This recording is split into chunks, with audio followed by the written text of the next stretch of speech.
and they started breaking this up, and we went to a place called Townsville, Australia. Mm-hmm. There we got on board an LST. There was 140 of us, our equipment, and I was a second-class seaman. So all I was doing was KP duty and guard duty. Mm-hmm. And we got on these LSTs, we landed this little island called Woodlark. And the old timers, they started in working, and I was kind of assigned to, I was a big kid, you know, and strong and all that good stuff, so they were gonna put me on heavy equipment. And I had this instructor, he was a first-class machinist mate. Mm-hmm.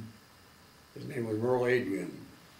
And he just, these old people up in their 35s and 40s, when you get in the temperature there, rain every afternoon, the humidity was 99%, and it'd be 100 degrees every day. Mm-hmm. They just come apart at the seams. Me, it didn't bother me any, Mm-hmm. or the younger guys. Mm-hmm.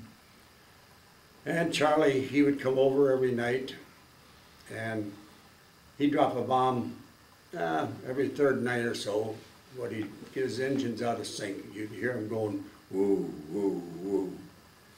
Enough to get you out of bed and get you in your foxhole. Mm. If you didn't, why, we had a few guys wounded, a couple of 3 guys killed. Mm-hmm. And that was one of the biggest things that the 60th Seabees did. There was 140 of us landed, and 13 days later we had a plane landed out in the middle of the jungle. And then the Air Force come in, they had P-39s, which is the one that had an engine in behind. They were strafing planes is what they were, and they were working on an island up in the Marshalls called Truk.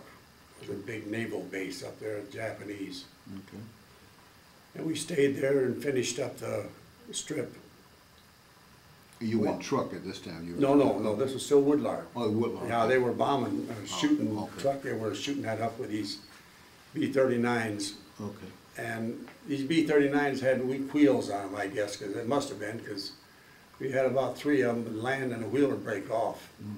And this one guy, in fact, I was working alongside, the siren would blow, and in would come this plane. This guy would come down, the wheel broke off, and he went in between 2 coconut trees. Plane caught fire, he crawled out, and I could see him yet. Mm-hmm. The meat was hanging off his fingers. Mm. He died that night. And then we went from there, we finished that. Oh, before we get to that, I was working on a revetment. I was cutting down so they could park the planes in there. Mm-hmm. And old Merle, Adrian, my instructor, he was still sitting up there. Mm-hmm. And I come around and I looked there and there's a bomb. I'd scraped the rivets off the side of it, off of a 150-pound daisy cutter. Wow. So I backed off. And by that time, while we had the 90th Defense Battalion anti-aircraft bunch, Marines come in, we weren't getting bombed that much then because now we had somebody shooting back. When we first got there, it wasn't anybody but us. Mm-hmm. Mm-hmm. And we were always at carbines. That didn't do too much against a bomber. Mm-hmm. So then we left there in November. That'd be now November '43. We went to a place called Finchhaven, New Guinea, right on the coast. We landed, and half a mile down the way while the 9th Division Australians were there. Mm-hmm. And those poor buggers, they didn't have anything. They were the guys that had come from Alamein Mm-hmm. over there, and they would come down and we'd feed them. All they had was bully beef. And one of their guys, they had it was like our BAR sitting on the ground. The darn thing went off and hit one of our guys in the stomach and killed him. Mm. That was one of the big things there. We stayed there for a while, and then we went, let's see, I think it was in May.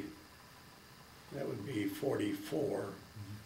They shipped us back to Australia for leave. We'd been over